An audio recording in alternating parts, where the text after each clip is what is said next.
And the issue of men in women's sport came about, and the team squibbed it. Men playing in women's sports, you know, who's never heard that? Have you ever had women? Could a woman make your team, fellas? Tell me. You think? You're being nice.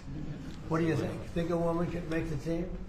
General managers, what do you think? Difficult. You don't say it. Close. We have a very good women's team, though. You do have, right? Yeah. But they should be playing with women, right? Joining me now is commentator and author of The Children We Left Behind, Adam B. Coleman. Adam, we'll get to the more substantive issues shortly, but how disappointing that those stars, soccer stars, couldn't just say what they thought, couldn't say the obvious, that men don't belong in women's sport. I mean, it's mildly disappointing, but it doesn't shock me that they didn't have much to say. Professional athletes are often trained to deal with the media, and they're often told to take like the easiest position, the most non-political statement, very vague statements about how they feel about any given topic, and usually to keep their comments relating to their profession. So it really doesn't shock me. Is it disappointing? Yeah, but at the same time, they're not necessarily activists stating something that is obvious. I think everybody's face expressed how they felt was that, well, yes, women shouldn't be playing alongside them. There is a competitive advantage that men have over women, but they're just not going to vocalize it. So clearly no one objected to it. They just tried to deflect. They did. I think Trump was very nice in saying they were being diplomatic, but this is a 90-10 issue. You should be able to say something that's not particularly controversial to say. Men don't belong in women's sport. Now, Adam, this is astonishing. Nearly 70,000 individuals have signed up for a new US residency program called the Trump Card, which requires a $5 million investment to gain legal residency. So instead of a green card, this is called a gold card. That's a lot of money right there, 5 million times 70,000, and it's not even been implemented yet, and you've got that many applications. Yeah, and actually they want a much higher goal. They're looking at potentially very quickly, once it becomes available, having 100,000 available. Trump has stated that he wants 1 million. Wow. Right, he's trying to raise upwards of $5 trillion to go towards the deficit. You know, that $5 trillion is nothing to, shy away from. But at the same time, our deficit is upwards close to $40 trillion. So it's, it's to chip away at the problem.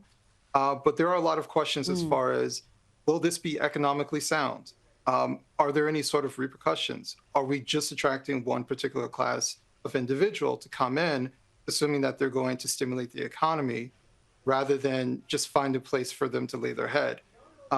So, there are a lot of questions surrounding it, but it is, to be fair, replacing the EB-5 visa program, which has a lower threshold, but it does have a job creation requirement. Well, I mean, if you're investing $5 million just to enter the country, that's probably going to create a few jobs. I mean, it's hard to invest that kind of money without some sort of economic activity and job creation. Now, I want to ask you about some footage that I played a little bit earlier of the View program, where Whoopi Goldberg argued that blacks in America have it as bad as the people of Iran. Now, I was astonished by this position, but I'm interested in your response. Is this a widely held view in the black community as far as you know?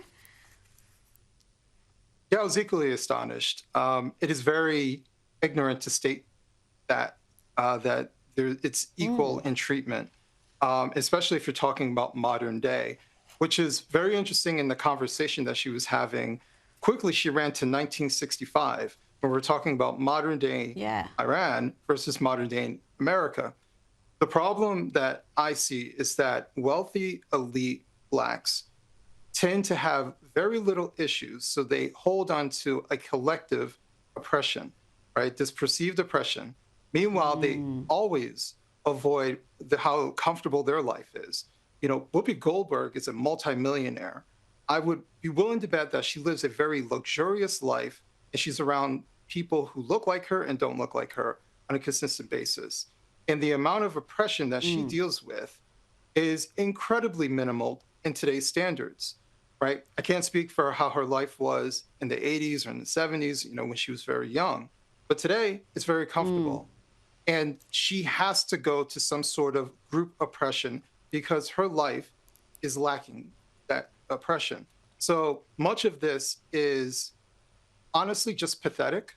It's very sad to see someone who is so privileged. She should be the success story, but she has to feel some sort of compulsion to adhere to a group narrative that doesn't fit her life.